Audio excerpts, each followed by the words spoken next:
Suamiku terus menukar obatku. Aku memilih diam, mengamati dalam bayang-bayang. Namun, saat ibu mertua tak sengaja meminumnya lalu ambruk, kepanikan meledak dan kebohongan terkuak. Aku sadar, pil itu hanya permulaan.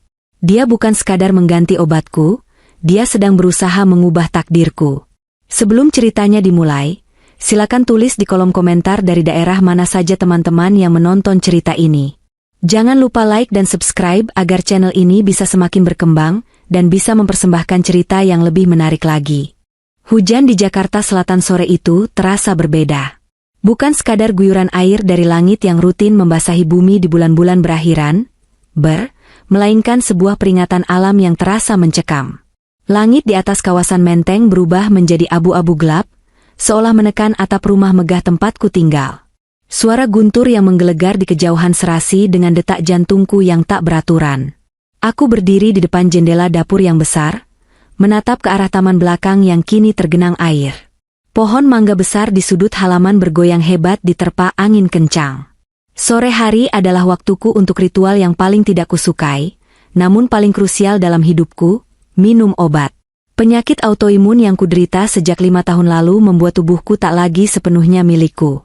Ada hari-hari di mana sendiku terasa kaku seperti engsel pintu besi yang berkarat, dan ada hari-hari di mana kelelahan yang luar biasa menyerangku tanpa ampun, seolah-olah seluruh energiku disedot keluar oleh vakum raksasa. Obat-obatan inilah yang menjadi penyangga hidupku, jembatan yang menghubungkanku dengan kata normal. Aku berjalan menuju meja island marmer putih di tengah dapur. Di sana, sebuah wadah obat mingguan berbahan plastik transparan sudah tertata rapi. Ardi, suamiku yang selalu terlihat sempurna, adalah orang yang dengan telaten menyiapkan wadah ini setiap hari Minggu malam. Biar kamu nggak repot, sayang, begitu katanya selalu, disertai kecupan di kening yang membuatku merasa menjadi wanita paling beruntung di dunia, karena memiliki suami yang begitu perhatian di tengah kesibukan bisnisnya yang padat. Hari ini adalah hari Selasa. Aku membuka kotak kecil bertuliskan, Selasa, sore. Ada 3 butir pil di dalamnya. 2 kapsul berwarna biru untuk suplemen tiroid, dan 1 tablet kecil berwarna putih pucat, obat utamaku untuk menekan respons imun yang berlebihan. Tanpa banyak berpikir, karena ini adalah rutinitas yang sudah kulakukan ribuan kali, aku mengambil tablet putih kecil itu terlebih dahulu dan meletakkannya di lidahku. Detik itu juga, duniaku seakan berhenti berputar. Biasanya, tablet itu memiliki lapisan licin yang membuatnya mudah ditelan dengan sedikit air, dan rasanya nyaris netral, hanya sedikit rasa kapur jika terlalu lama di mulut. Tapi kali ini, sensasi yang kuterima sungguh asing. Tablet itu terasa kasar, berpasir, dan begitu menyentuh permukaan lidahku yang basah, ia langsung lumer dengan cepat. Rasa pahit yang tajam dan menusuk, seperti rasa logam berkarat bercampur bahan kimia yang asing, langsung menyebar memenuhi rongga mulutku. Insting pertamaku adalah memuntahkannya. Ini salah. Ini bukan obatku. Tubuhku, yang selama ini sudah sangat akrab dengan obat aslinya, mengirimkan sinyal penolakan yang keras. Pikiranku berpacu. Apakah apotek salah memberikan obat? Apakah pabriknya mengubah formula? Belum sempat aku mengambil gelas untuk berkumur, pintu dapur terbuka. Ardi masuk dengan langkah ringan dan senyum lebarnya yang khas, senyum yang dulu membuatku jatuh cinta setengah mati. Dia masih mengenakan kemeja kerja yang lengannya digulung hingga siku, memperlihatkan jam tangan mewah yang kubelikan untuk ulang tahunnya bulan lalu. Di tangannya, ia membawa segelas air putih.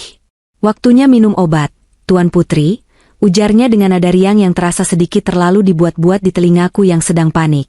Aku lihat kamu belum bawa minum dari ruang tengah tadi, jadi aku bawakan. Jantungku berdegup kencang, bukan karena cinta, tapi karena ketakutan yang tiba-tiba merayap naik dari perutku. Kenapa dia datang tepat di detik aku memasukkan obat itu ke mulut? Kenapa senyumnya tidak mencapai matanya hari ini? Matanya terlihat waspada, mengamati setiap gerak-gerikku. Ah, iya, makasih, Mas, jawabku.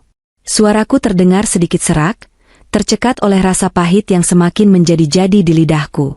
Aku berusaha sekuat tenaga untuk tidak menunjukkan ekspresi jijik atau curiga. Ayo diminum, nanti keburu lewat jamnya. Desaknya lembut, tapi ada nada urgensi yang tersembunyi di sana. Dia menyodorkan gelas air itu padaku. Otakku bekerja cepat dalam mode bertahan hidup. Jika aku memuntahkannya sekarang di depannya, dan ternyata dugaanku salah, aku akan terlihat seperti istri yang histeris dan tidak menghargai perhatian suami. Tapi jika dugaanku benar, dan aku menelannya, aku mungkin tidak akan melihat matahari terbit besok. Aku mengambil keputusan nekat. Aku mengambil gelas air darinya dengan tangan kiri, sementara tangan kananku pura-pura menutup mulut seolah sedang menelan. Padahal, dengan gerakan lidah yang cepat, aku menggeser bubuk tablet yang mulai hancur itu ke bawah lidahku, menekannya kuat-kuat di dasar mulut agar tidak tertelan. Rasa pahitnya semakin menyiksa, membuat air mataku nyaris keluar. Agak susah nelennya hari ini, keluhku sambil meminum air dalam tegukan besar, berhati-hati agar air itu tidak melarutkan bubuk di bawah lidahku dan membawanya masuk ke tenggorokan. Aku hanya membasahi kerongkonganku. Ardi menatapku intens. "Kenapa? Sakit tenggorokan?" tanyanya, kali ini tanpa senyum. "Enggak, cuma agak kering aja." "Udah kok, udah masuk," kataku, memberikan senyum tipis yang kuyakin terlihat meyakinkan. Dia tampak sedikit rileks. Bahunya turun sedikit. "Baguslah. Kamu harus sehat terus, Lin. Aku nggak bisa bayangin kalau kamu kenapa-napa." Kata-katanya terdengar manis, tapi entah kenapa, bulu kuduku meremang mendengarnya. "Aku ke toilet sebentar ya, Mas." "Kebelet," kataku, meletakkan gelas yang masih setengah penuh di meja. Aku butuh keluar dari dapur itu, menjauh dari tatapannya. "Oke, jangan lama-lama. Bei Inah lagi siapin makan malam kesukaan kamu," sahutnya. Aku berjalan keluar dapur dengan langkah yang diusahakan setenang mungkin. Begitu sampai di kamar mandi tamu di dekat ruang keluarga, aku langsung mengunci pintu dan berlari ke wastafel. Aku membuka mulutku dan meludah sekuat tenaga. Bubuk putih bercampur air liur keluar.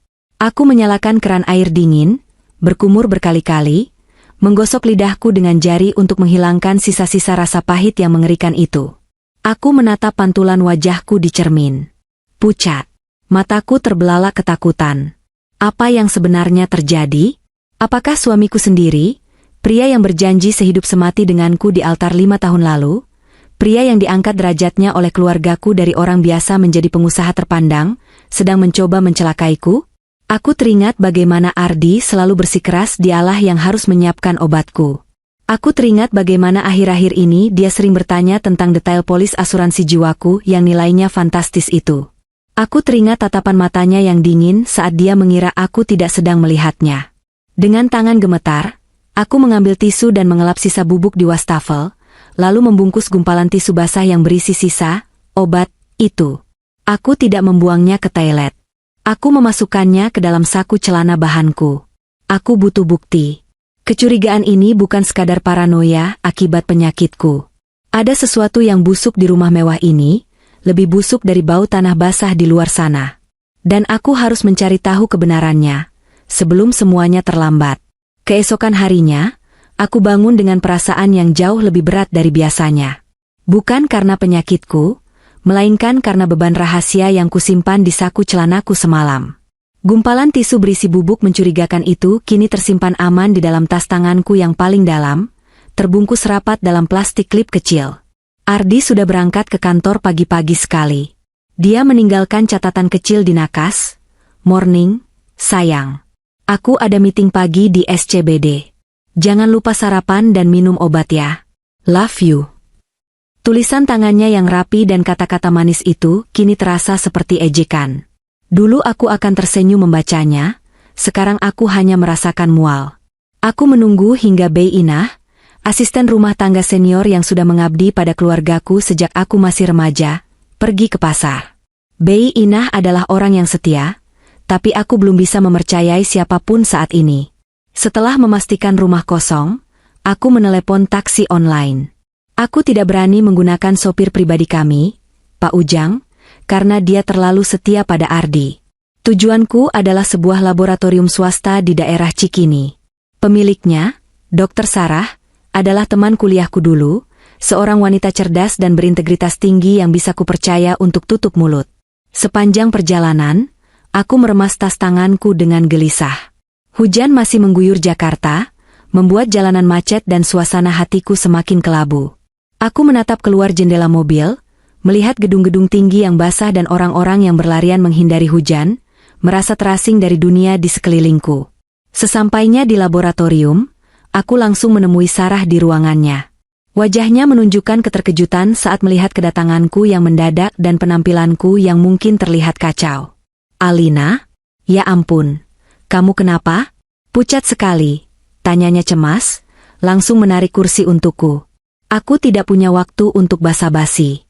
Dengan tangan gemetar, aku mengeluarkan plastik klip berisi bubuk putih itu dan meletakkannya di mejanya. "Sarah, aku butuh bantuanmu. Tolong periksa ini. Aku perlu tahu apa kandungan sebenarnya dari benda ini. Dan tolong, ini sangat rahasia. Jangan masukkan nama pasien di laporannya." Sarah menatapku bingung, lalu menatap bungkusan itu. Dia seorang profesional.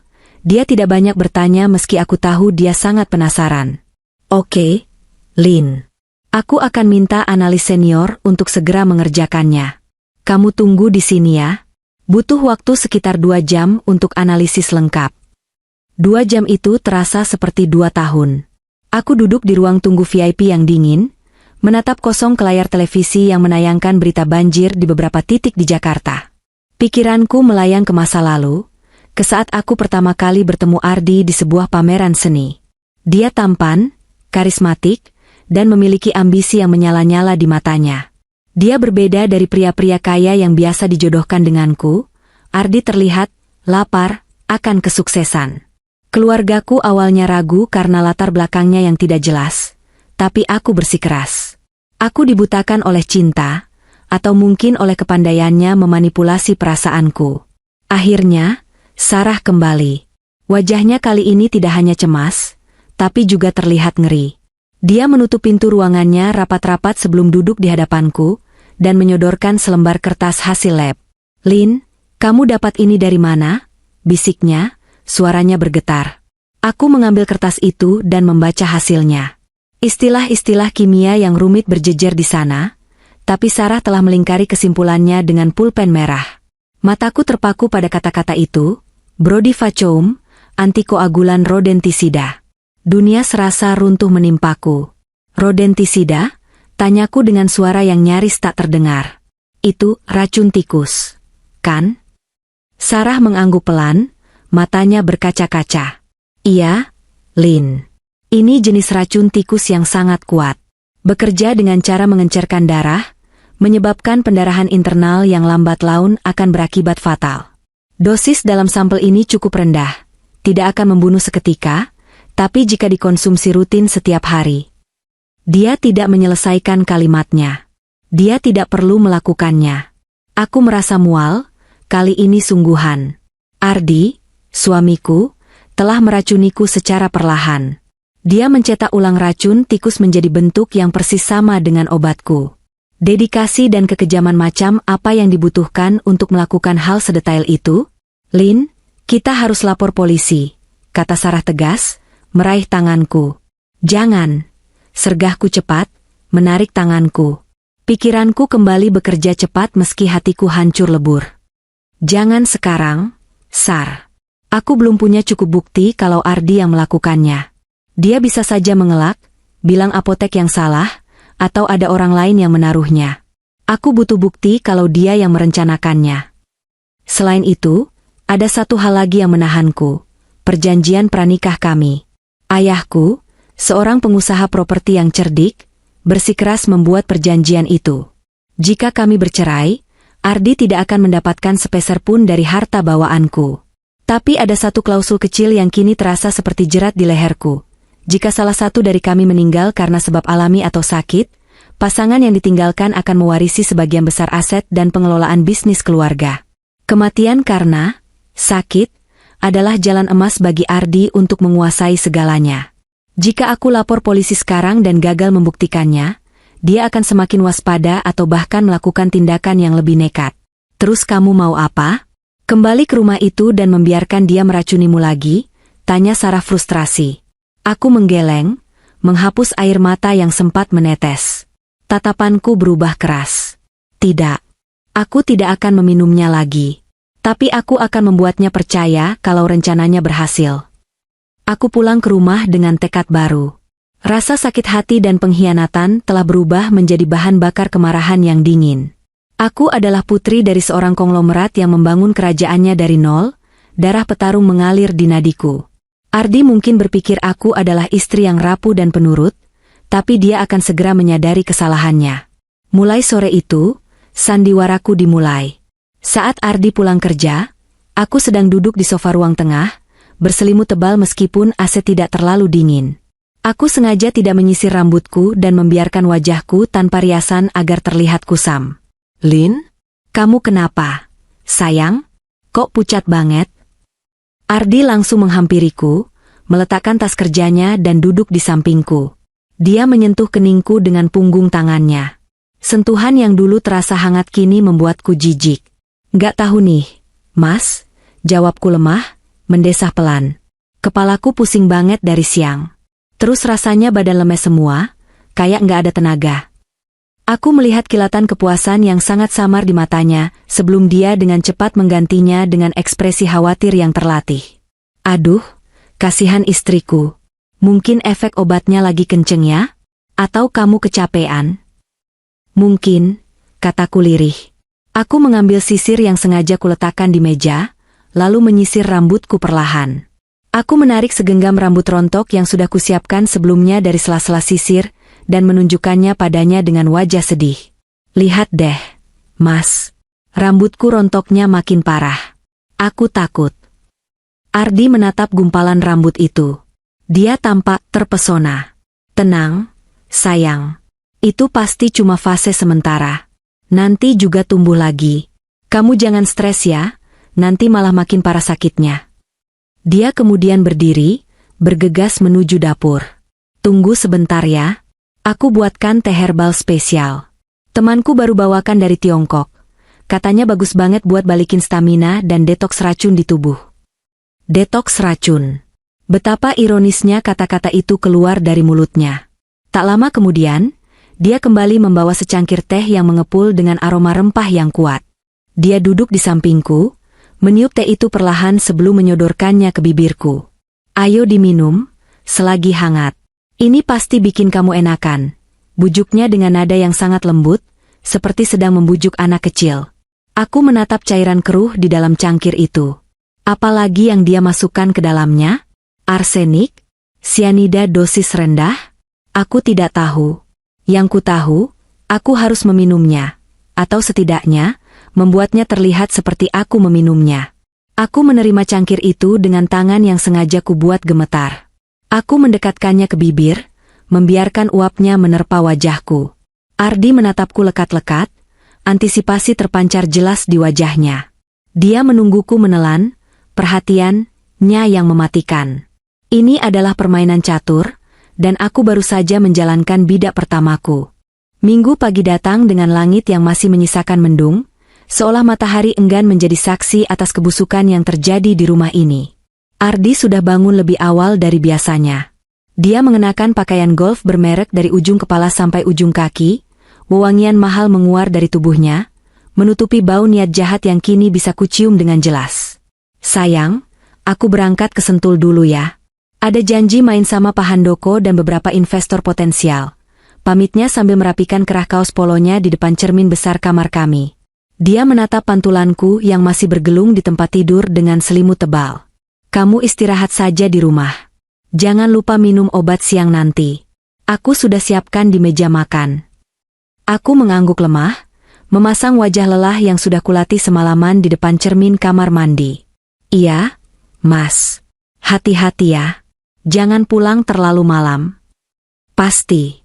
Kalau kamu butuh apa-apa, telepon Bei Ina saja," ujarnya, lalu mendekat untuk mengecup keningku sekilas. Bibirnya terasa dingin. Begitu dia berbalik dan melangkah keluar kamar, aku menahan napas, mendengarkan langkah kakinya menuruni tangga, suara pintu depan tertutup, hingga deru mesin mobil sportnya menjauh meninggalkan pekarangan rumah. Begitu suara mobilnya hilang ditelan jarak, aku langsung menyingkap selimut. Rasa lemas yang kubuat-buat lenyap seketika, digantikan oleh adrenalin yang membanjiri pembuluh darahku. Ini adalah kesempatanku. Ardi jarang sekali meninggalkan rumah di hari Minggu seharian penuh.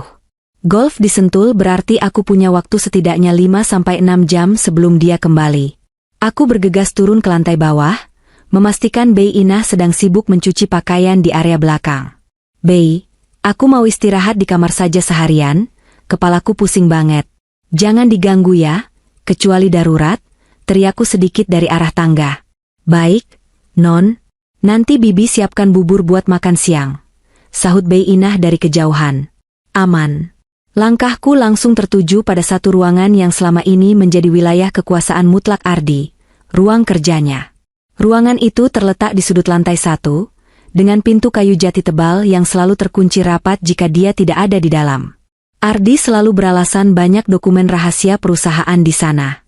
Dulu, sebagai istri yang menghargai privasi suami, aku tidak pernah mempermasalahkannya. Tapi hari ini, pintu itu adalah gerbang menuju kebenaran. Aku tahu di mana dia menyimpan kunci cadangan. Ardi adalah orang yang teliti tapi memiliki kebiasaan yang mudah ditebak. Dia selalu menyembunyikan kunci cadangan ruangan itu di dalam pot tanaman hias besar yang ada di koridor menuju ruang tamu, tertimbun sedikit di bawah kerikil hiasan.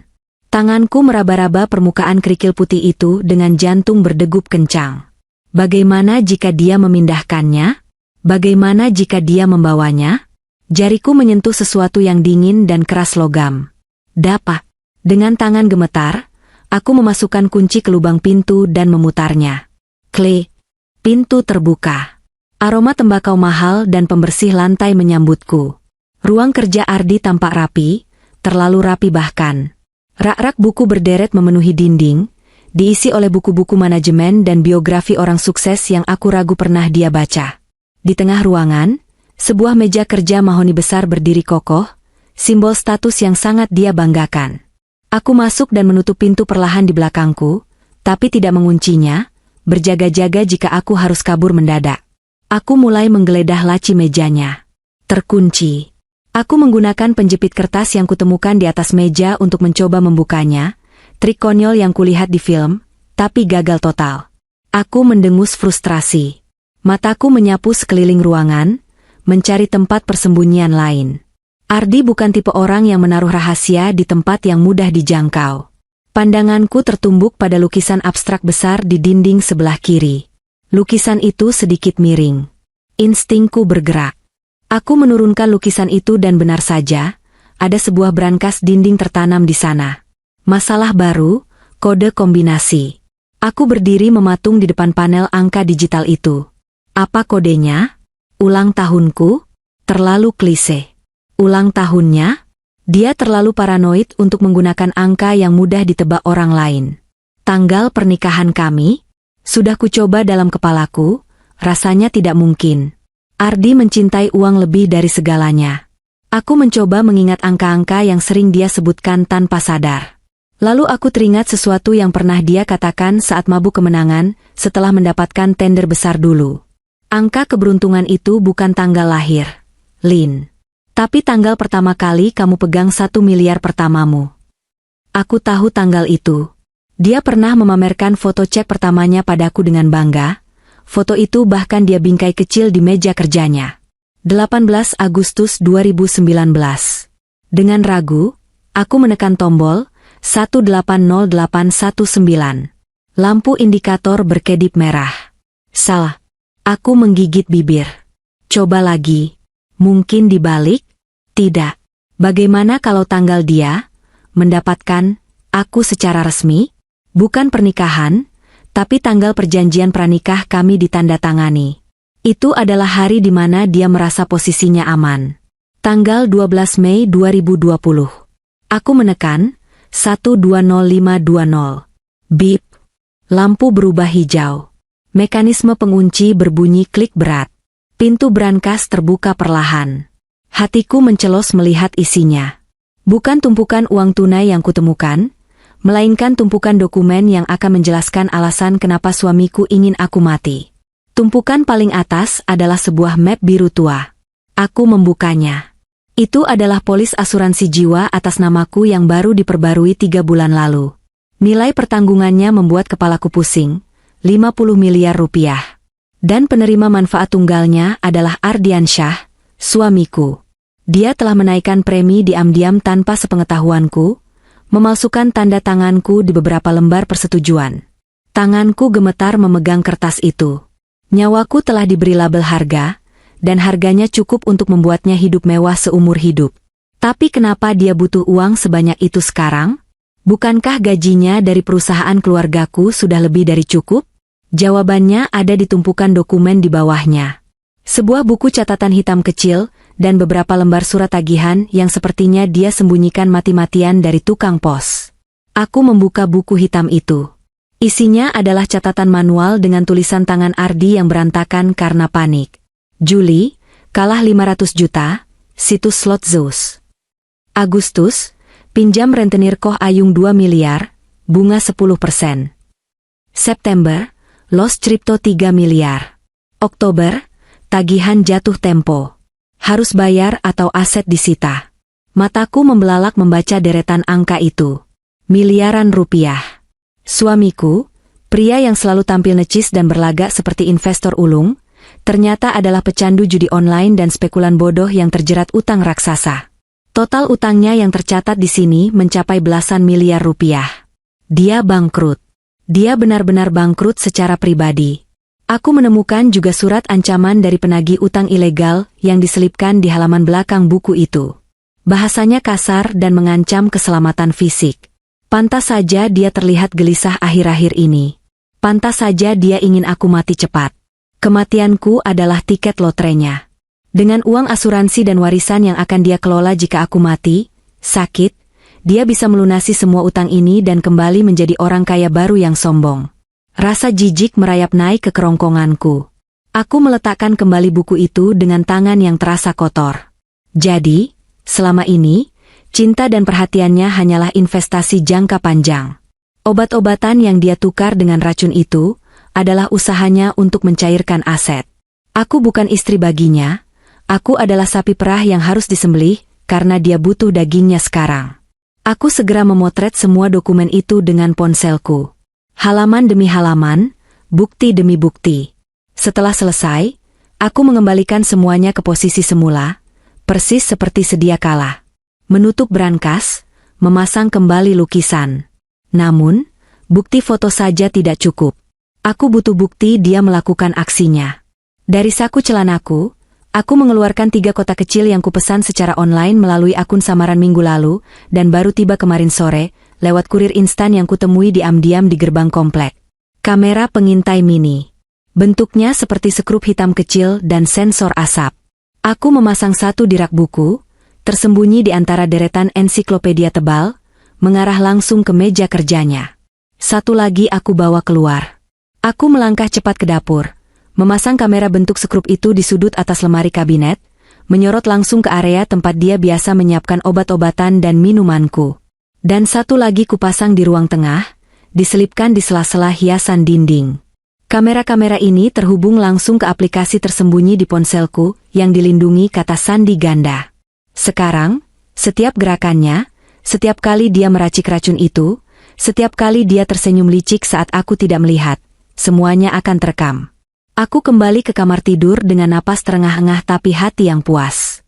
Aku membungkus diriku kembali dengan selimut, mengatur napas, dan menunggu. Ardi mungkin pemain judi yang nekat, tapi dia tidak sadar bahwa dia baru saja bertaruh melawan orang yang salah. Dia pikir dia memegang kartu as, padahal aku baru saja mengintip seluruh kartu di tangannya. Rumah besar ini terasa semakin dingin.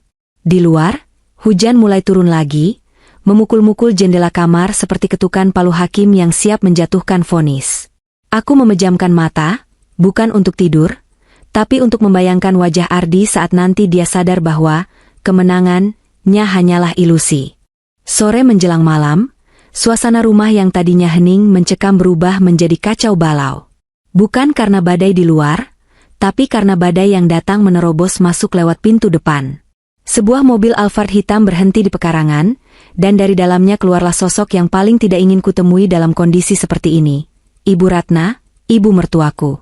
Dia datang dari Surabaya tanpa kabar, tanpa peringatan. Ini khas Ibu Ratna. Baginya, rumah anaknya adalah rumahnya juga, dan dia berhak datang kapan saja untuk melakukan inspeksi mendadak. Alina, ya ampun, rumah kok sepi begini kayak kuburan. Suaranya yang melengking langsung memenuhi ruang tamu begitu pintu dibuka oleh Bei Inah yang tergopoh-gopoh. Aku yang sedang duduk di sofa ruang tengah, masih dalam mode sandiwara sakit, terpaksa bangun dengan susah payah. Ibu, kok nggak kabari dulu kalau mau ke Jakarta? Tanyaku sambil menyalami tangannya. Tangannya penuh dengan cincin berlian yang berkilauan, kontras dengan sikapnya yang dingin. Ratna menatapku dari atas ke bawah dengan tatapan menyelidik. Kalau ibu kabari, nanti kalian sibuk beres-beres palsu. Ibu mau lihat kondisi asli anak ibu. Dia mendengus pelan melihat wajahku yang pucat, berkat sedikit bedak yang kutebalkan. Kamu ini sakit terus, Alina. Kapan mau kasih ibu cucu kalau badanmu ringkih begini? Istri itu harusnya melayani suami, bukan malah jadi beban yang harus diurusi. Kata-kata itu tajam, menusuk tepat di ulu hati. Dulu aku akan menangis mendengarnya, merasa bersalah karena tubuhku yang lemah. Tapi sekarang, dengan pengetahuan tentang kebusukan anaknya, kata-kata Ratna hanya terdengar seperti gonggongan anjing kecil yang tidak tahu apa-apa. Maaf, Bu. Kondisi autoimun Alina memang lagi kambuh. Jawabku sabar. Tepat saat itu, Ardi masuk dari pintu samping yang menghubungkan garasi dengan ruang tengah. Dia baru saja pulang dari golf. Wajahnya yang tadinya cerah sehabis menang judi kecil-kecilan, atau mungkin kalah, aku tak peduli, langsung berubah tegang saat melihat ibunya berdiri di tengah ruangan dengan koper-koper besar. Ibu? Loh, kok ada di sini? Ardi bertanya, nada suaranya sedikit panik. Dia mencium tangan ibunya dengan takzim. Ardi adalah anak mama sejati, atau lebih tepatnya, dia takut pada ibunya yang dominan. Surprise! Seru Ratna, tapi wajahnya tidak tersenyum. Ibu bosan di Surabaya. Lagian ibu punya firasat gak enak soal kamu, Ardi. Makanya ibu datang. Makan malam pun berlangsung dalam suasana yang sangat tidak nyaman. Hujan deras di luar seolah mengurung kami dalam ketegangan ini. Meja makan penuh dengan hidangan yang disiapkan Bei Inah secara kilat, tapi selera makanku sudah hilang sejak tadi. Ardi duduk di ujung meja, terlihat gelisah. Dia terus-menerus melirik ke arahku dan ibunya bergantian. Aku tahu apa yang dia khawatirkan. Jadwal minum obatku. Di atas meja makan, tepat di dekat tempat air minum, tergeletak kotak obat mingguanku. Ardi sendiri yang meletakkannya di sana sebelum kami makan, dengan dalih agar aku tidak lupa minum obat setelah makan malam. Di slot, minggu, malam, sudah ada 3 butir pil. Salah satunya adalah pil racun itu. Aku sudah melihatnya menukarnya lewat kamera di ponselku 10 menit yang lalu saat aku di kamar mandi. Dia menghancurkan pil asliku dan menggantinya dengan pil racikan maut itu. Rencanaku malam ini sederhana. Aku akan pura-pura tidak sengaja menyenggol kotak obat itu hingga jatuh, membiarkan isinya berserakan dan hilang, sehingga aku punya alasan untuk tidak minum obat malam ini. Tapi takdir punya skenario lain yang lebih kejam. Di tengah makan malam, Ibu Ratna tiba-tiba meletakkan sendoknya dengan kasar. Dia memijat pelipisnya sambil meringis kesakitan. Aduh, kepalaku. Keluhnya. Wajahnya yang penuh riasan tebal tampak menahan sakit. Ini gara-gara macet Jakarta yang gila itu. Migrainku kambuh parah. Ibu mau diambilkan obat di tas ibu? Tanya Ardi cemas, setengah bangkit dari kursinya. Gak usah, obat ibu habis, lupa beli, ketus Ratna. Matanya kemudian tertuju pada kotak obatku yang ada di tengah meja. Alina, itu obat pusingmu yang biasa, kan? Yang putih itu. Dia menunjuk ke arah slot obat malamku. Jantungku berhenti berdetak. Pil putih itu. Pil yang bentuknya memang mirip dengan obat pereda nyeri dosis tinggi yang kadang ku minum. Tapi itu bukan pereda nyeri. Itu racun tikus yang dipadatkan. Bu, itu obat keras. Aku mencoba menyela, tapi suaraku tertahan. Ada bagian kecil dalam diriku yang berbisik jahat. Biarkan saja. Dia yang melahirkan monster ini. Tapi sisi kemanusiaanku berontak. Cerewet kamu. Paling juga paracetamol dosis tinggi atau ibuprofen. Ibu udah biasa minum obat kamu kalau lagi main kesini dulu, potong Ratna dengan tidak sabar.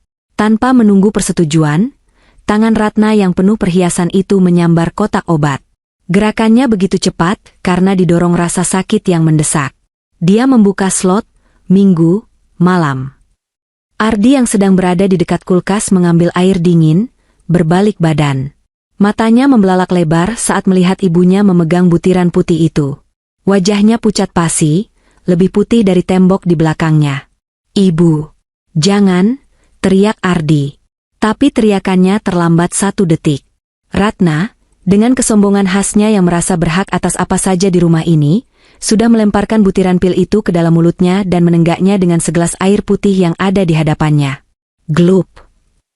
Suara tegukan itu terdengar begitu keras di telingaku, sekeras ledakan bom. Hening. Ratna meletakkan gelasnya kembali. "Kenapa sih kamu teriak-teriak? Ardi? Bikin kaget aja. Ibu cuma minta obat 1 butir.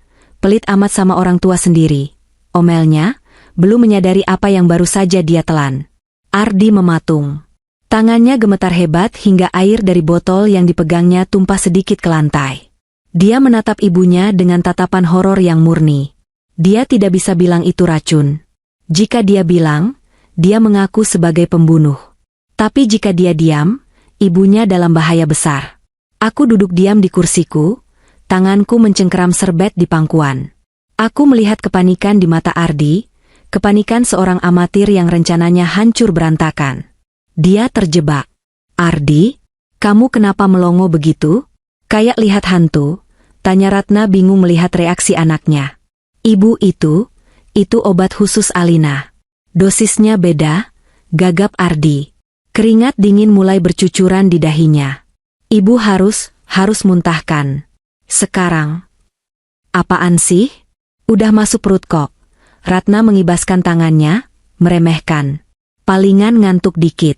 Udah, lanjut makan." Ardi menatapku. Matanya memohon, meminta bantuan, meminta solusi. Tapi aku hanya membalas tatapannya dengan wajah datar. Wajah istri sakit yang tidak tahu apa-apa. Di dalam hati, aku berteriak ngeri sekaligus takjub melihat karma bekerja begitu instan. 5 menit berlalu dalam keheningan yang menyiksa. Ardi tidak menyentuh makanannya lagi. Dia terus menatap ibunya. Tiba-tiba, Ratna memegang perutnya. Wajahnya yang angkuh berubah menjadi ekspresi kebingungan. "Aduh, kok perut ibu panas ya? Mual banget." "Bu?" Ardi langsung melompat dari kursinya. Ratna mulai terbatuk. Bukan batuk biasa, tapi batuk yang terdengar basah dan menyakitkan. Dia mencoba berdiri, tapi kakinya goyah. Dia ambruk kembali ke kursi, tangannya menggapai-gapai meja, menjatuhkan piring dan gelas hingga pecah berantakan. "Sakit, Ardi, sakit sekali." Rintihnya. Mulutnya mulai mengeluarkan buih tipis bercampur sedikit darah. Racun itu bekerja lebih cepat pada sistem pencernaannya yang mungkin sedang kosong. Atau mungkin karena dosis yang disiapkan Ardi malam ini memang lebih tinggi untuk menghabisi aku perlahan. "Mama," jerit Ardi, panggilan masa kecilnya keluar. Dia memeluk ibunya yang mulai kejang. Aku berdiri, mundur beberapa langkah, menatap pemandangan mengerikan di depan mata. Kepanikan melanda ruang makan itu. Bayi Inah berlari datang dari dapur, menjerit histeris melihat nyonyanya kejang-kejang. "Telepon ambulans. Cepat!" teriak Ardi padaku, matanya merah, penuh ketakutan dan air mata. Aku mengambil ponselku dengan tenang. Aku akan menelepon ambulans, tentu saja. Aku ingin Ratna selamat, bukan karena aku menyukainya, tapi karena dia adalah saksi kunci. Jika dia selamat dan tahu anaknya sendiri yang meracuninya, aliansi mereka akan hancur lebur. "Halo, UGD? Saya butuh ambulans segera. Ada kasus keracunan," kataku ke operator. Mataku tak lepas menatap Ardi yang sedang berusaha menahan tubuh ibunya yang mengejang hebat. Malam ini, bukan aku yang menjadi korban. Malam ini, senjata makan tuan. Dan aku akan memastikan setiap detiknya terekam dalam ingatanku dan kamera-kamera tersembunyi yang mengawasi dari sudut ruangan. Kekacauan itu pecah bagai bendungan yang jebol. Ruang makan yang biasanya senyap dan dingin, kini dipenuhi oleh suara kepanikan yang memekakan telinga. Ibu Ratna, wanita yang selama ini berdiri tegak dengan dagu terangkat tinggi, kini tergeletak di lantai marmer yang dingin. Tubuhnya mengejang hebat, ritme yang mengerikan dan tak terkendali. Mulutnya terus mengeluarkan busa putih kemerahan, sementara matanya mendelik ke atas, hanya menyisakan bagian putih yang menatap kosong ke langit-langit berhias lampu kristal gantung. "Bu, Ibu, tahan, Bu!" Ardi berteriak histeris. Dia berlutut di samping ibunya, tangannya yang gemetar berusaha menahan kepala Ratna agar tidak terbentur lantai. Wajah Ardi pucat pasi, keringat sebesar biji jagung mengucur deras dari pelipisnya. Aku bisa melihat ketakutan murni di matanya, bukan hanya takut kehilangan ibunya, tapi ketakutan seorang kriminal yang melihat senjata kejahatannya meledak di wajahnya sendiri. Aku berdiri beberapa langkah di belakangnya, ponsel masih menempel di telinga, berbicara dengan operator darurat. "Ya, pasien wanita, usia 50-an, kejang-kejang, mulut berbusa. Indikasi keracunan. Tolong cepat. Alamat di Menteng." Suaraku tenang, terlampau tenang untuk seorang menantu yang mertuanya sedang sekarat. Di dalam hatiku, ada rasa ngeri melihat manusia menderita seperti itu, namun logika dingin terus berbisik, "Ini bukti. Ini adalah bukti tak terbantahkan." Bei Inah menangis terseduh-seduh di sudut ruangan, sambil memelintir ujung celemeknya. "Nyonya Ah. Gusti Allah. Nyonya Ah." Sirine ambulans terdengar meraung-raung di kejauhan, menembus derasnya hujan Jakarta malam itu. Suara itu semakin dekat, seolah berlomba dengan nyawa Ratna yang sedang ditarik ulur oleh maut. "Alina, jangan cuma berdiri. Ambil handuk basah. Lakukan sesuatu," bentak Ardi padaku. Dia menatapku dengan mata merah menyala, mencari pelampiasan atas rasa bersalahnya sendiri. Aku menurut, berjalan pelan ke dapur mengambil lap bersih dan membasahinya. Saat aku kembali dan berlutut untuk membersihkan busa di mulut Ratna, aku menatap mata mertuaku sekilas. Ada kilatan kesadaran di sana di tengah rasa sakit yang mendera. Dia menatapku, lalu menatap Ardi, tatapan bingung dan ketakutan. Dia mencoba bicara, tapi hanya suara gurgling mengerikan yang keluar. Tim medis menyerbu masuk beberapa menit kemudian. Mereka bekerja dengan efisiensi robotik. Memeriksa pupil, memasang oksigen, mengangkat tubuh Ratna yang lemas ke atas tandu. "Siapa walinya?" "Ikut satu orang di ambulans," teriak salah satu paramedis. Saya anaknya," seru Ardi, langsung melompat mengikuti tandu. Dia berbalik menatapku sebelum pintu rumah tertutup. "Kamu bawa mobil, susul ke RS Pondok Indah. Bawa dompet dan dokumen ibu." Aku mengangguk. Begitu ambulans melesat pergi dengan raungan sirine yang membelah malam, keheningan kembali menyelimuti rumah. Aku berdiri di tengah ruang makan yang berantakan. Pecahan piring porselen mahal berserakan di dekat kursi Ratna, bercampur dengan tumpahan makanan dan air. Aku tidak langsung pergi. Aku melangkah ke meja makan, tempat kotak obat itu masih tergeletak terbuka. Dengan hati-hati, aku mengambil tisu, memungut sisa remah pil yang mungkin tercecer di meja tempat Ratna tadi mengambilnya, dan memasukkannya ke dalam plastik klip kecil yang selalu kubawa. Bukti forensik tambahan. "Bei Inah," panggilku pelan. Bei Inah menoleh dengan wajah basah air mata. "Bereskan pecahan piringnya saja. Jangan sentuh kotak obat atau gelas bekas ibu minum. Biar itu nanti saya yang urus. Bibi kunci pintu, jaga rumah." Setelah itu, aku mengambil kunci mobilku. Bukan mobil keluarga yang disewakan sopir, tapi mobil pribadiku yang jarang kupakai. Aku melaju membelah jalanan Jakarta yang basah.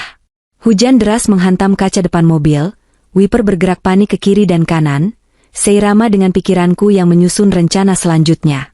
Ardi pasti akan mencoba menutupi ini. Dia tidak punya pilihan lain. Jika dokter tahu ini racun tikus, polisi akan terlibat. Ardi harus berbohong, dan aku harus ada di sana untuk menangkap basah kebohongan itu. Sesampainya di UGD RS Pondok Indah, suasana kacau tapi terkendali. Bau antiseptik yang tajam langsung menusuk hidungku, bau yang selalu mengingatkanku pada masa-masa aku dirawat karena penyakitku. Aku melihat Ardi sedang mondar-mandir di depan pintu ruang resusitasi. Kemejanya yang mahal kusut, ada noda muntahan ibunya di lengan bajunya. Dia terlihat seperti orang gila. "Gimana ibu, Mas?" tanyaku saat menghampirinya. Ardi tersentak kaget. "Lagi ditangani dokter. Mereka lagi bilas lambung, jawabnya dengan suara bergetar. Dia meremas rambutnya sendiri. Gimana ini bisa kejadian? Lin, kenapa ibu minum obat itu? Mas kan lihat sendiri, ibu maksa, jawabku datar. Tapi mas, itu obat apa sebenarnya? Kenapa reaksinya separah itu? Obatku nggak pernah bikin kejang. Ardi membeku. Dia menatapku, mencari tanda-tanda kecurigaan di wajahku. Tapi aku memasang topeng terbaikku, wajah istri yang bingung dan polos. Itu, mungkin obatnya bereaksi sama makanan yang ibu makan tadi. Atau ibu punya alergi yang kita nggak tahu, elaknya cepat.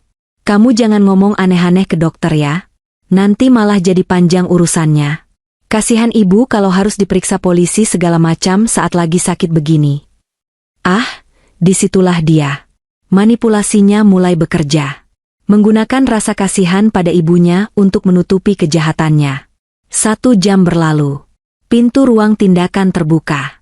Seorang dokter pria paruh-baya dengan wajah serius keluar, melepas maskernya. Dokter Gunawan, aku mengenalnya sekilas karena dia dokter senior penyakit dalam di sini. Ardi langsung menyambar dokter itu. Dok, gimana ibu saya? Dia selamat, kan? Dokter Gunawan menghela napas panjang. Ibu Ratna sudah stabil, untungnya Anda membawanya tepat waktu. Kami sudah melakukan gastrik lavage, bilas lambung, dan memberikan arang aktif. Tapi, dokter itu menatap Ardi tajam. Kami menemukan residu zat kimia yang sangat keras di lambungnya. Ini bukan keracunan makanan biasa, dan jelas bukan efek samping obat pusing standar. Gejala klinis dan baunya mengarah pada rodentisida jenis antikoagulan. Racun tikus. Wajah Ardi berubah menjadi abu-abu. Racun tikus. Benar. Kami wajib melaporkan kasus seperti ini ke polisi karena ada indikasi percobaan bunuh diri atau tindakan kriminal. Lanjut Dokter Gunawan tegas. Tunggu, dok. Tunggu sebentar. Ardi menarik lengan dokter itu, menyeretnya sedikit menjauh ke sudut koridor yang lebih sepi, di dekat mesin penjual minuman otomatis. Dok, tolong, kita bicara sebentar, bisik Ardi, tapi suaranya yang mendesak masih bisa kudengar sayup-sayup. Aku tidak diam di tempat. Aku pura-pura berjalan menuju toilet yang arahnya melewati mereka, lalu berhenti di balik pilar besar, mengaktifkan fitur perekam suara di ponselku yang kusembunyikan di balik tas tangan. Dengar, dok, suara Ardi terdengar panik dan memohon. Ini pasti salah paham. Ibu saya itu sudah tua, mungkin dia salah ambil barang di dapur. Kalau ini jadi kasus polisi, nama baik keluarga kami hancur. Ibu saya sosialita terpandang. Tolonglah, dok. Ini prosedur, Pak Ardi. Saya tidak bisa. Saya bisa bantu renovasi sayap kiri rumah sakit ini, dok. Atau donasi pribadi untuk yayasan dokter, potong Ardi cepat. Berapa? 500 juta? 1 miliar? Asal di laporan medis tertulis ini, reaksi alergi aku terhadap seafood atau salah obat biasa. Tolong, dok. Ibu saya pasti juga nggak mau ini jadi heboh di media. Hening sejenak. Aku menahan napas. Detik-detik yang menentukan integritas seorang dokter dan nasib suamiku. Pak Ardi, ini sangat tidak etis. Suara dokter itu terdengar ragu, tapi tidak menolak sekeras tadi. Uang 1 miliar adalah jumlah yang menggoda, bahkan untuk dokter senior. Ardi adalah negosiator ulung dalam keadaan terdesak. Ayolah, dok, demi kemanusiaan. Ibu saya sudah selamat, itu yang penting. Jangan tambah beban dia dengan penyelidikan polisi. Saya jamin tidak ada yang menuntut. Saya anak tunggalnya. Istri saya juga tidak akan bicara apa-apa. Tolong bantu saya. Aku mendengar helaan napas berat lagi. Baik, tapi kalau kondisi beliau memburuk, saya angkat tangan. Saya akan tulis ini sebagai shock anafilaktik akibat alergi obat yang tidak diketahui. Tapi Bapak harus urus administrasinya segera. Terima kasih, dok. Terima kasih banyak. Saya tidak akan lupa jasa dokter. Suara Ardi terdengar lega luar biasa, seperti orang yang baru lolos dari tiang gantungan. Aku mematikan rekaman. Jantungku berdebar kencang. Aku punya segalanya sekarang. Bukti lab racun, bukti motif utang judi, dan sekarang rekaman dia menyuap dokter untuk menutupi fakta keracunan itu. Aku kembali ke ruang tunggu dan duduk dengan tenang, pura-pura membaca majalah. Ardi kembali beberapa menit kemudian, wajahnya jauh lebih rileks meskipun masih terlihat lelah. Dokter bilang apa, Mas? Tanyaku. Aman, sayang, jawabnya, duduk di sampingku dan merangkul bahuku. Sentuhannya membuat kulitku merinding jijik. Dokter bilang itu cuma alergi parah. Ibu salah makan obat yang kontraindikasi sama makanan laut tadi. Nggak ada racun-racunan kok. Kamu nggak usah khawatir. Syukurlah, jawabku pelan. Aku takut banget tadi. Iya, untung ibu kuat, kata Ardi, menyandarkan kepalanya ke dinding. Dia memejamkan mata, mungkin membayangkan betapa hebatnya dia bisa mengatasi krisis ini. Dia tidak tahu, dia baru saja menggali lubang kuburnya sendiri semakin dalam. Dan kali ini, aku yang memegang sekopnya. 2 hari berlalu. Ibu Ratna dipindahkan ke kamar VVIP di lantai paling atas. Fasilitasnya lebih mirip hotel bintang 5 daripada rumah sakit, dengan sofa kulit, televisi layar lebar, dan pemandangan kota Jakarta yang basah diguyur hujan. Namun, suasana di dalam kamar itu dingin dan kaku. Ardi sedang tidak ada di tempat. Dia pamit, mengurus administrasi kantor, yang terbengkalai. Padahal aku tahu dari notifikasi mutasi rekening yang berhasil kuretas, berkat kata sandi yang kutemukan di buku hitamnya, dia sedang sibuk mentransfer uang suap ke rekening dokter dan mencoba membayar bunga utang judinya yang jatuh tempo. Dia merasa aman meninggalkan ibunya, karena Ratna masih terlalu lemah untuk banyak bicara. Ini adalah waktuku. Aku masuk ke kamar rawat Ratna dengan langkah pasti. Ratna sedang berbaring, matanya terbuka menatap jendela. Wajahnya masih pucat, selang infus menancap di tangannya, tapi aura ketangguhannya mulai kembali. Dia menoleh saat mendengar pintu terbuka. Kamu, desisnya lemah. Suaranya serak akibat selang yang sempat dimasukkan ke tenggorokannya saat bilas lambung. Mana Ardi? Kenapa dia ninggalin ibunya sendirian? Ardi sedang sibuk, Bu. Sibuk menutupi jejaknya, jawabku tenang, menutup pintu dan menguncinya dari dalam. Ratna mengernyit. Ngomong apa kamu? Jangan melantur. Kepalaku masih sakit. Aku menarik kursi dan duduk tepat di samping ranjangnya. Tidak ada lagi sandiwara menantu yang takut. Aku menatap matanya tajam. Ibu hampir mati bukan karena alergi, Bu. Ibu keracunan racun tikus. Mata Ratna membelalak. Jangan gila kamu. Dokter bilang. Dokter dibayar 1 miliar oleh Ardi untuk bilang itu alergi. Potongku cepat. Aku mengeluarkan ponselku, memutar rekaman percakapan Ardi dan Dokter Gunawan di lorong rumah sakit malam itu. Suara Ardi yang memohon dan menawarkan suap terdengar jernih di ruangan sunyi itu. Wajah Ratna berubah dari bingung menjadi kaget, lalu perlahan memerah menahan amarah yang mulai naik. Tangannya mencengkeram sprei kuat-kuat. Itu suara Ardi. Bisiknya, tak percaya. Belum selesai, Bu, kataku. Aku membuka galeri foto, menunjukkan foto hasil lab dari pil yang kuambil, foto buku hitam catatan utang judi Ardi, dan video dari CCTV tersembunyi yang merekam Ardi sedang menggerus racun tikus di dapur, mencampurnya dengan tepung, dan mencetaknya menjadi pil yang menyerupai obatku. Obat itu buat aku, Bu, jelasku dengan suara dingin. Setiap hari dia menukar obat autoimun saya dengan racun tikus dosis rendah. Tujuannya supaya saya mati perlahan, terlihat seperti sakit alami, agar dia bisa klaim asuransi jiwa saya senilai 50 miliar dan menguasai harta warisan saya. Uang itu buat bayar utang judinya yang sudah belasan miliar. Ratna menatap layar ponselku dengan mulut terbuka. Dia melihat video anaknya sendiri, anak yang dia banggakan, sedang meracik kematian di dapur rumahnya. Dia melihat catatan utang yang membuktikan kebangkrutan anaknya. Air mata menetes dari sudut mata Ratna. Bukan air mata sedih, tapi air mata pengkhianatan yang menyakitkan. Dia anakku. Ratna terisak pelan. Aku yang membesarkan dia. Aku yang mengangkat dia dari panti asuhan saat bayi, memberinya nama, memberinya hidup mewah. Dan dia hampir membunuhku demi uang. Informasi itu mengejutkanku. Anak angkat? Ratna mengangguk lemah, pertahanannya runtuh. Iya, Ardi itu anak angkat. Ayahnya tidak bisa punya anak. Kami merahasiakan ini dari semua orang, termasuk dia, supaya dia merasa jadi pewaris sah. Aku menyayanginya lebih dari anak kandung. Aku selalu membelanya di depan keluargamu yang merendahkannya. Aku selalu menekanmu supaya jadi istri yang baik buat dia. Ternyata aku memelihara ular. Napas Ratna memburu. Monitor detak jantung di sebelahnya berbunyi lebih cepat. Aku memegang tangannya. Tangan wanita yang dulu sering menunjuk-nunjuk wajahku dengan angkuh, kini terasa dingin dan rapuh dalam genggamanku. Dia tidak peduli pada ibu, sama seperti dia tidak peduli pada saya, kataku tegas. Saat ibu kejang-kejang, yang dia takutkan bukan ibu mati, tapi dia takut ketahuan. Dia bahkan tidak mencegah ibu minum obat itu, karena takut rencananya terbongkar di depan saya. Ratna memejamkan mata, menarik napas panjang, lalu membukanya lagi. Kali ini, tidak ada lagi kesedihan di sana.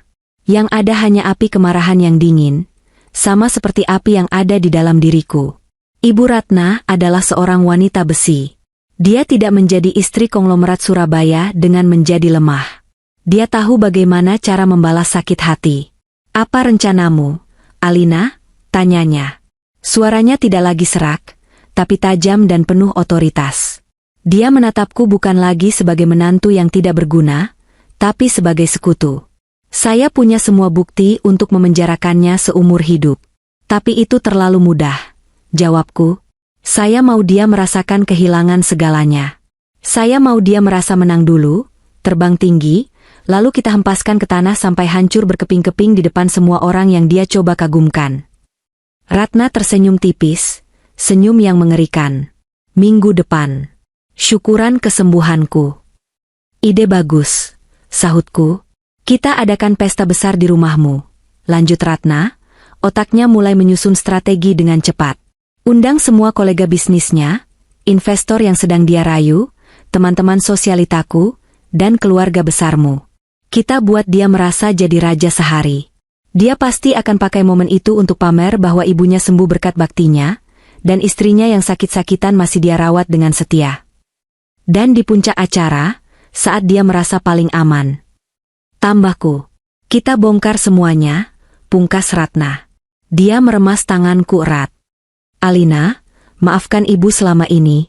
Ibu buta. Ibu pikir kamu yang tidak pantas buat Ardi. Ternyata Ardi yang tidak pantas hidup. Kita lupakan masa lalu, Bu. Sekarang fokus kita satu, Ardi, kataku. Pintu kamar terbuka tiba-tiba.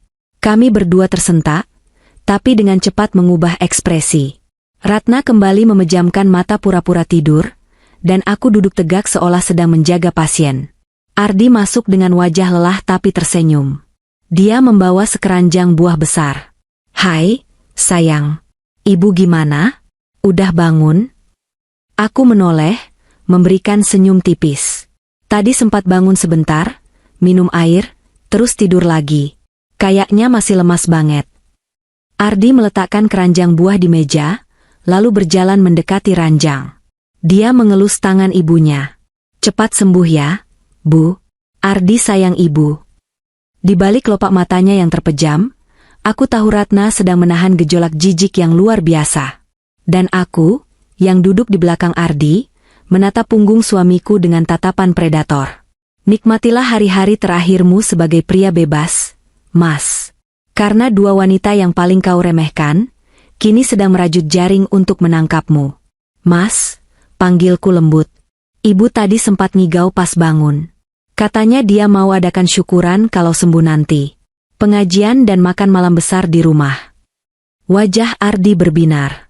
Pesta berarti kesempatan networking, kesempatan cari investor baru untuk menutupi utangnya sebelum asuransi cair. Ide bagus. Kita harus turuti kemauan ibu. Biar ibu senang dan cepat pulih. Aku yang akan urus semuanya. Iya, Mas. Kamu memang anak yang berbakti, pujiku. Ardi tersenyum lebar, bangga. Dia tidak sadar, dia baru saja menyetujui eksekusi mati bagi reputasi dan masa depannya sendiri. Seminggu kemudian, rumah kami di Menteng bertransformasi menjadi panggung sandiwara termegah yang pernah ada. Ardi, dengan semangat yang meluap-luap, telah menyulap ruang tamu dan taman belakang menjadi venue pesta yang mewah. Tenda-tenda dekoratif berwarna putih gading terpasang rapi di taman untuk menghalau sisa-sisa gerimis, lampu-lampu gantung kristal tambahan disewa untuk memberikan kesan glamor, dan catering terbaik di Jakarta didatangkan untuk memanjakan lidah para tamu. Malam itu, Ardi merasa dirinya adalah raja dunia. Dia mengenakan setelan jas bespoke dari desainer ternama, rambutnya ditata rapi dengan pomade mahal, dan senyum itu begitu lebar hingga nyaris menyentuh telinga. Dia bergerak lincah dari satu tamu ke tamu lain, menyalami kolega bisnis, investor potensial, dan kerabat jauh dengan kepercayaan diri yang meluap. Di matanya, malam ini adalah malam penobatannya kembali. Dengan ibunya yang sembuh dan istrinya yang setia mendampingi meski sakit, dia membangun narasi sempurna tentang seorang pria keluarga yang tangguh dan layak dipercaya memegang dana investasi miliaran rupiah. Aku berdiri di dekat tangga, mengamati semuanya dengan perasaan yang sulit dijabarkan. Ada rasa muak yang mendalam melihat kepalsuan ini, tapi ada juga debaran adrenalin yang memabukkan karena tahu bahwa jam pasir Ardi tinggal menyisakan butiran-butiran terakhir. Malam ini, aku mengenakan gaun panjang berbahan sutra warna champagne pucat. Pilihan warna ini disengaja. Di bawah sorotan lampu kuning hangat, warna ini membuat kulitku terlihat lebih pucat, mendukung peranku sebagai istri yang rapuh dan sakit-sakitan. Aku membiarkan rambutku tergerai sedikit berantakan, dan make-up artis sewaan, yang sudah kubayar lebih untuk tutup mulut, telah memberiku sapuan bedak yang membuat kantung mataku terlihat lebih gelap. "Sayang, kamu cantik sekali," bisik Ardi yang tiba-tiba muncul di sampingku, melingkarkan tangannya di pinggangku. Cengkeramannya posesif. "Tapi ingat, jangan terlalu banyak berdiri. Nanti kalau kamu pingsan, acara bisa rusak. Duduk saja di sofa utama, biar orang-orang datang menyalamimu." "Iya, Mas. Aku kuat kok demi ibu," jawabku dengan suara lirih yang kubuat bergetar. "Bagus. Ingat, ada Pak Haryo dari grup investasi batubara datang. Kalau dia tanya soal kesehatanmu, bilang saja kamu membaik berkat perawatan aku. Dia suka sosok family man," instruksinya cepat sebelum kembali melesat menyambut tamu lain. Aku menahan keinginan untuk meludah. Baginya, aku hanyalah alat marketing. Properti hidup untuk meyakinkan investor. Tamu-tamu mulai memadati ruangan. Aroma parfum mahal bercampur dengan bau bunga sedap malam yang menghiasi setiap sudut ruangan. Musik jazz instrumental mengalun lembut dari band akustik di sudut ruangan, menciptakan ambience yang elegan. Namun, di antara para tamu berjas dan bergaun malam itu, ada beberapa sosok yang tidak Ardi kenali, namun sangat ku kenal. Di dekat meja prasmanan, seorang pria berbadan tegap dengan batik lengan panjang yang tampak sedikit kaku sedang berpura-pura mengambil sate ayam. Itu adalah Kompol Bayu, kenalan lama ayahku, yang membawa tim reserse berpakaian preman. Mereka menyamar sebagai kerabat jauh dari pihak keluargaku di Surabaya. Ardi, yang tidak pernah benar-benar peduli menghafal silsilah keluarga besarku, menelan mentah-mentah saat kukatakan mereka adalah sepupu-sepupu jauh yang kebetulan sedang di Jakarta. Tepat pukul 8 malam, bintang utama acara muncul. Ibu Ratna didorong masuk menggunakan kursi roda, sebuah properti dramatis yang kami sepakati, padahal dia sudah cukup kuat berjalan. Ratna tampil memukau meski terlihat sedikit kurus. Dia mengenakan kebaya bludru hitam dengan bros emas besar di dada, rambutnya disanggul rapi. Wajahnya dipoles make-up yang menyembunyikan sisa-sisa pucat akibat racun, namun matanya memancarkan ketajaman yang membuat siapapun yang bertatapan dengannya merasa terintimidasi. Ardi bergegas menghampiri kursi roda ibunya, berlutut sejenak untuk mencium tangan Ratna di depan semua orang, sebuah gestur teatrikal yang memancing decak kagum para tamu. "Selamat datang kembali, Ibunda Ratu," ujar Ardi lantang, memastikan semua orang mendengar. "Rumah ini hampa tanpa ibu." Ratna tersenyum. Senyum yang sangat tipis, nyaris tak terlihat. Dia mengelus kepala Ardi pelan. "Terima kasih, Ardi. Ibu senang bisa melihat wajahmu malam ini." Untuk terakhir kalinya sebagai orang bebas, tambah Ratna dalam hati, pesan yang tersirat lewat tatapan matanya yang dingin namun luput dari perhatian Ardi yang sedang mabuk pujian. Acara berlanjut ke sesi utama. Ardi naik ke panggung kecil di depan ruangan. Dia mengambil mikrofon, mengetuknya pelan, meminta perhatian. Ruangan perlahan senyap. Semua mata tertuju padanya. Ardi berdiri tegak di bawah sorot lampu spotlight, wajahnya berseri-seri. Di belakangnya, sebuah layar proyektor besar putih terbentang. Sedianya akan menampilkan slideshow foto-foto kenangan keluarga dan momen kebersamaan kami selama Ibu Ratna sakit, yang sudah disiapkan Ardi dengan tim multimedianya. Selamat malam, bapak-bapak, ibu-ibu, dan segenap keluarga yang saya cintai. Ardi memulai pidatonya dengan suara bariton yang meyakinkan. Malam ini adalah malam yang penuh berkah. Seperti yang kita tahu, seminggu yang lalu, badai menghantam keluarga kami. Ibu saya tercinta, Ibu Ratna, tiba-tiba jatuh sakit parah. Dokter sempat pesimis, tapi berkat doa dan usaha keras, beliau ada di sini bersama kita. Tepuk tangan meriah membahana. Ardi menunduk sedikit, menikmati riuh tepuk tangan itu seperti seorang aktor menerima standing ovation. Dan tentu saja, lanjut Ardi, mengarahkan tangannya padaku yang duduk di sofa sebelah Ibu Ratna, istri saya tercinta, Alina. Meski dia sendiri sedang berjuang melawan penyakit autoimunnya yang berat, dia tetap setia mendampingi ibu. Alina adalah inspirasi saya. Ketegarannya mengingatkan saya bahwa dalam bisnis maupun hidup, kita tidak boleh menyerah. Aku tersenyum kaku. Perutku mulas mendengar kemunafikan level dewa ini. Dia menggunakan penyakit yang dia perparah sendiri sebagai bahan pidato motivasi. Maka dari itu, saya ingin mempersembahkan sebuah video kenangan kecil. Sebuah tribut untuk dua wanita hebat dalam hidup saya. Silakan, seru Ardi, memberi isyarat pada operator di belakang. Lampu ruangan diredupkan. Musik berubah menjadi instrumental piano yang sentimental. Semua mata tertuju ke layar proyektor. Detik pertama, layar menampilkan foto pernikahan kami. Penonton ria. Detik kedua, foto Ibu Ratna menggendong Ardi kecil, yang sebenarnya foto palsu karena dia diadopsi saat sudah balita, tapi tak ada yang tahu. Detik ketiga, layar berkedip. Glitch. Ardi menoleh sedikit ke belakang, bingung. Ada masalah teknis sedikit sepertinya. Candanya, mencoba mencairkan suasana. Tiba-tiba, layar berubah hitam total. Lalu, sebuah video dengan kualitas night vision hitam putih muncul. Gambarnya tajam dan jelas. Itu adalah dapur rumah ini. Di dalam video, terlihat sosok Ardi. Dia mengenakan piyama, berdiri di depan meja island. Jam digital di sudut video menunjukkan pukul 2 dini hari, 2 minggu yang lalu. Suara di ruangan itu lenyap seketika. Hening yang mencekam. Di layar, Ardi terlihat mengeluarkan sebuah toples dari laci tersembunyi. Dia menuangkan butiran-butiran kasar ke dalam sebuah cobek batu kecil. Dia mulai menggerus. Suara krek, krek, krek dari gerusan batu itu terdengar diperbesar lewat sound sistem ruangan yang canggih, menggema mengerikan di telinga semua orang. Ardi di panggung mulai gelisah. Matikan. Itu salah video. Matikan, teriaknya pada operator. Tapi operator itu tidak ada di sana. Kursinya kosong.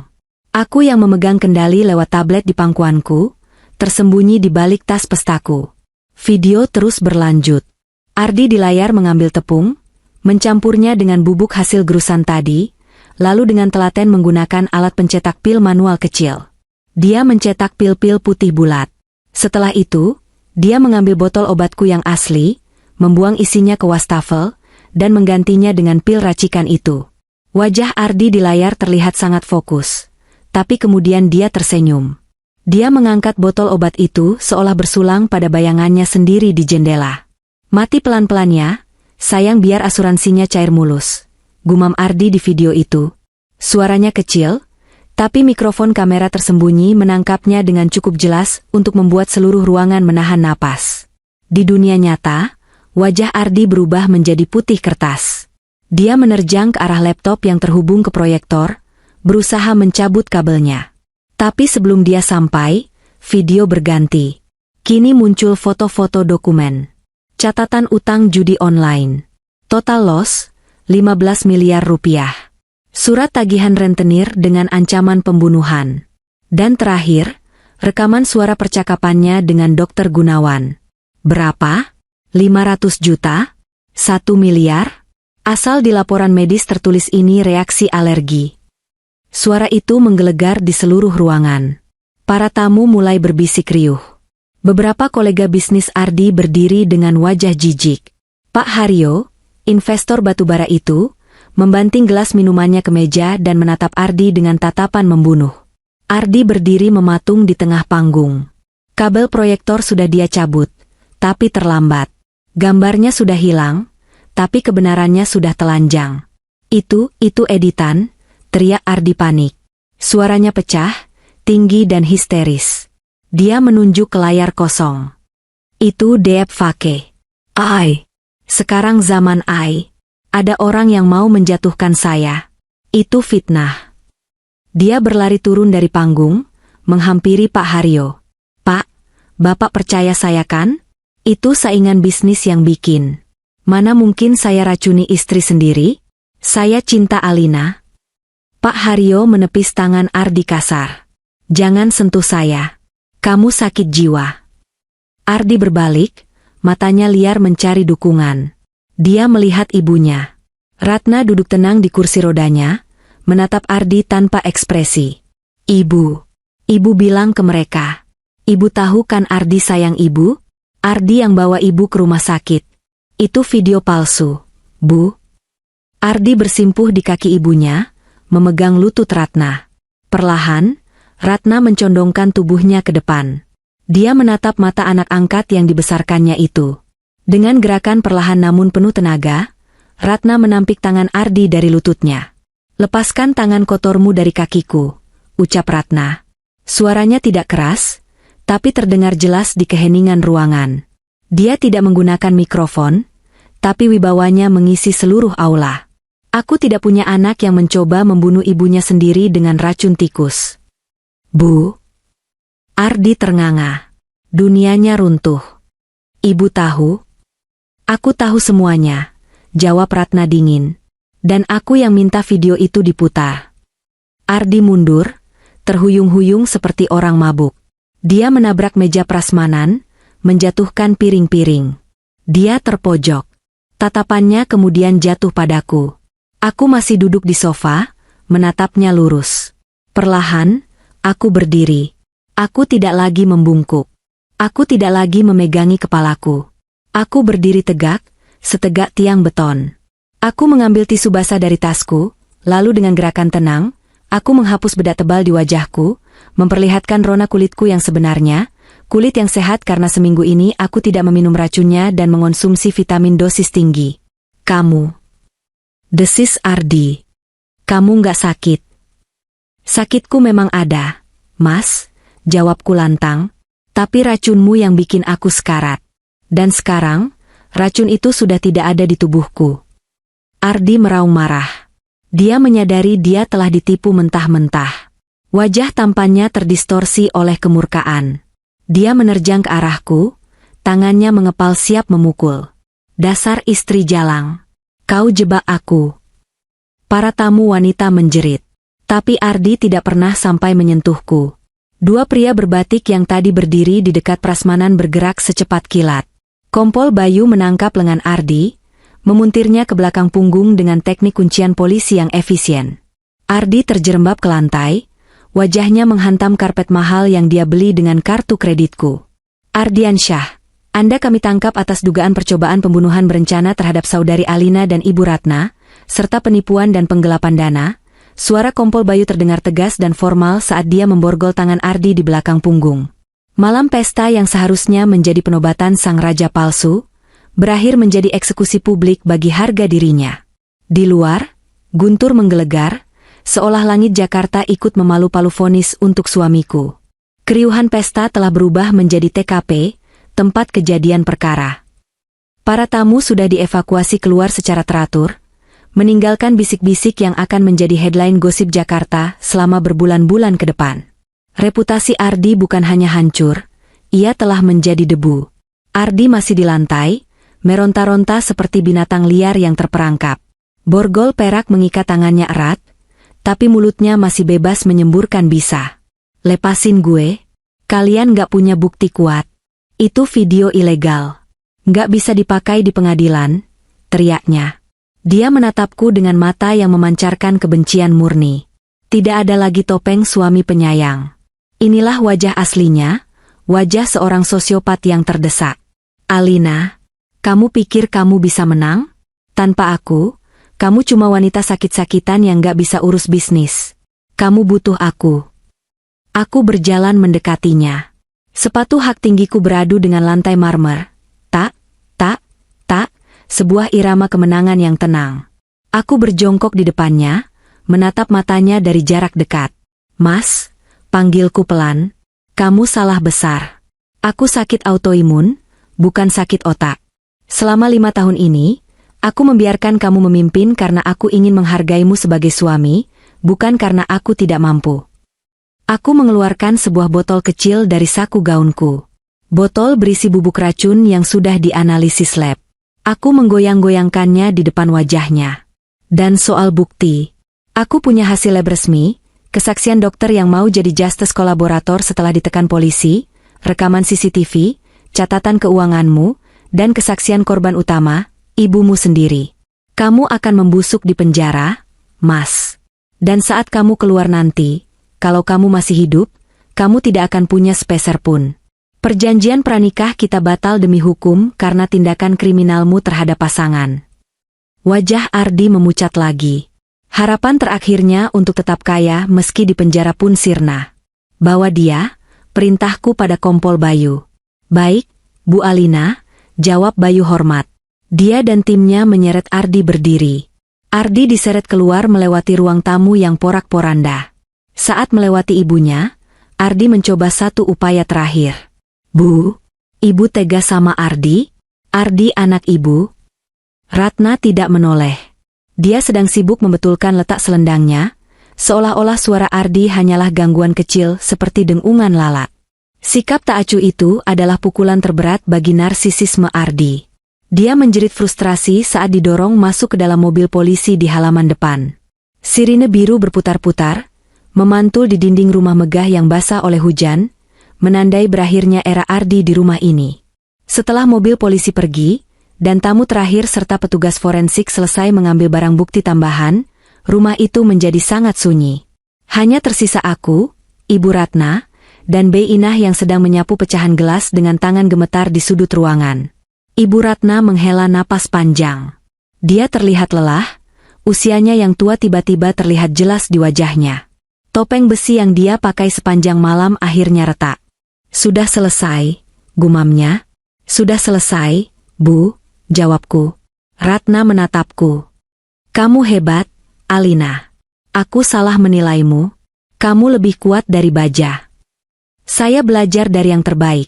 Jawabku tulus, memberikan penghormatan kecil padanya. Ratna tersenyum kecut. Aku akan kembali ke Surabaya besok pagi. Rumah ini, terlalu banyak kenangan buruk sekarang. Aku perlu menenangkan diri. Kamu, apa yang akan kamu lakukan? Aku menatap sekeliling ruangan yang mewah tapi terasa asing ini. Saya akan renovasi total, Bu. Atau mungkin saya jual dan beli tempat baru. Yang jelas, saya akan ambil alih kembali kendali perusahaan ayah. Saya akan buktikan kalau saya mampu, tanpa Ardi, tanpa siapapun. Ratna mengangguk. Dia mengulurkan tangannya. Aku menyambutnya. Kali ini, jabat tangan kami hangat. Jabat tangan antara dua penyintas. Jaga dirimu, Nak. Kalau butuh bantuan di Surabaya, telepon ibu. Terima kasih, Bu. Ibu juga. Bey Inah mendorong kursi roda Ibu Ratna menuju kamar tamu di lantai bawah untuk istirahat. Aku sendirian sekarang. Aku melangkah menuju pintu kaca besar yang mengarah ke balkon lantai 2. Hujan sudah reda, menyisakan aroma tanah basah petricor yang kuat dan menyegarkan. Udara malam Jakarta yang biasanya penuh polusi terasa bersih, setelah dicuci hujan badai. Aku berdiri di balkon, menatap taman di bawah. Lampu-lampu tenda pesta sudah dimatikan, menyisakan kegelapan yang menenangkan. Di tanganku, aku masih memegang botol obat palsu terakhir yang sempat kuselamatkan dari brankas Ardi sebagai kenang-kenangan, atau peringatan. Aku mengingat 5 tahun terakhir. Janji manis, manipulasi halus, rasa sakit fisik yang ternyata buatan, dan ketakutan yang mencekam. Semuanya berputar di kepalaku seperti film lama yang pitanya terbakar. Ardi mencoba menulis takdirku. Dia ingin epilog ceritaku adalah sebuah nisan marmer dengan tulisan, istri tercinta yang mati muda. Tapi dia lupa. Pena itu milikku. Aku mengangkat botol itu tinggi-tinggi. Di bawah sinar bulan yang mulai mengintip dari balik awan, botol itu berkilat. Selamat tinggal, Ardi. Selamat tinggal, Alina yang lemah, bisikku pada angin malam. Aku melemparkan botol itu sekuat tenaga. Botol itu melayang membentuk lengkungan parabola, lalu jatuh hilang di telan semak-semak gelap di taman bawah. Tidak ada suara pecah. Hanya suara buk pelan saat botol itu mendarat di tanah basah, terkubur bersama ambisi busuk suamiku. Aku menarik napas panjang, mengisi paru-paruku dengan oksigen yang terasa lebih manis dari biasanya. Besok, aku akan ke kantor pengacara untuk mengurus perceraian. Lusa, aku akan ke kantor pusat untuk RUPS luar biasa. Aku punya banyak pekerjaan. Penyakit autoimunku masih ada. Dia akan selalu ada, tapi dia bukan lagi vonis mati atau alasan untuk bersembunyi. Dia hanyalah satu bagian kecil dari diriku. Aku berbalik, meninggalkan balkon, dan masuk kembali ke dalam rumah. Aku menutup pintu kaca itu rapat-rapat, menguncinya, dan berjalan menuju sakelar lampu utama. Klik. Lampu padam. Kegelapan yang damai menyelimuti. Aku tersenyum dalam gelap,